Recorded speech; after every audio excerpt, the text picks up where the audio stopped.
ગુજરાતભરના તાજા અને સચોટ સમાચાર મેળવવા માટે અમારી રાષ્ટ્રીય સમાચાર ચેનલને સબસ્ક્રાઇબ કરો અને બેલ આઇકન પર ક્લિક કરો।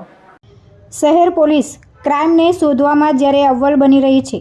પોલીસ કમિશનર દ્વારા શહેરમાં વસ્તી વધારો થઈ રહ્યો હોય ત્યારે અલગ અલગ કેટલા પોલીસ સ્ટેશન બનાવવામાં આવી રહ્યા છે, જેમાંનું એક ભેસ્તાન ખાતે 3 લાખની વસ્તીમાં ભેસ્તાન પોલીસ સ્ટેશનની ફાળવણી કરવામાં આવી હતી, જે 3 લાખની વસ્તીમાં પોલીસ ક્રાઇમની ઘટના જગ્યાએ સમય પર પહોંચી શકે અને વધુમાં વધુ ગુનાઓને ડામી શકે તે હેતુથી સરકાર દ્વારા ભેસ્તાન પોલીસ સ્ટેશનનું નવું નિર્માણ કરવામાં ફાળવેલ ભેસ્તાન 4 રસ્તા પર આવેલ જમીન પર શહેર પોલીસ કમિશનર અજયકુમાર તોમર દ્વારા ભૂમિપૂજન કરવામાં આવ્યું હતું।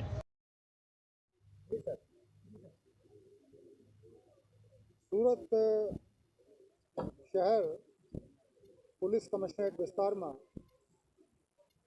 आज नवू भेस्तान पुलिस स्टेशन जे भवन बनवा जई रहा है एना खातमुहूर्त करवामां आव्युं। नामदार गुजरात सरकार द्वारा जे जग्या फाळववामां आवी छे आ जग्या उपर एक सुंदर भवनना निर्माण गुजरात पुलिस हाउसिंग कॉर्पोरेशन द्वारा करवामां आवशे।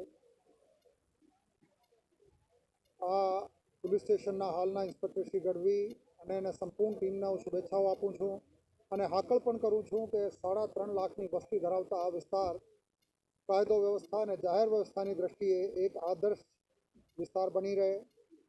પોલીસ ગુનેગારો સાથે સખ્તીથી કાર્ય કરશે, કડકમાં કડક રીતે કાર્ય કરશે, પરંતુ બાકીના મોટા ભાગે જે નાગરિકો છે, શાંતિપ્રિય સામાન્ય નાગરિકો છે, તેમની સાથે પોલીસના મિત્રતાપૂર્વક વર્તન આ પોલીસ સ્ટેશનમાં પણ રહેશે। सूरत शहर पुलिस हमेशा लोगों सलामती माटे काम करती रही है। आ पुलिस स्टेशन नवा जयरे बंधाशे अहींथी सर्वश्रेष्ठ कामगीरी नागरिकों ने मळी रहे। कायदो व्यवस्था, माल मिलकतनी सलामती, जीवननी सलामती आ बाबते अति सुंदर कामगीरी भेस्तान पुलिस स्टेशनना स्टाफ करशे, मने संपूर्ण विश्वास छे। તમામ સ્ટાફને ભેસ્તાન પોલીસ સ્ટેશન હદ વિસ્તારમાં શાંતિ બની રહે તેવા પ્રયાસો કરે એવી જાહેર મંચ પરથી સૂચનાઓ આપવામાં આવી હતી અને સાથે સાથે જનતાને પણ પોલીસને સાથ સહકાર આપવા અને કોઈ ઘટના બની હોય કે કોઈ વ્યક્તિ ક્રાઇમનો ભોગ બન્યો હોય તો ગભરાયા વગર પોલીસ પાસે આવી પોતાની ફરિયાદ કરી શકે તેવી નાગરિકોને સાંત્વના આપી હતી। તુલસી શર્મા સાથે રાષ્ટ્રીય સમાચાર સુરત।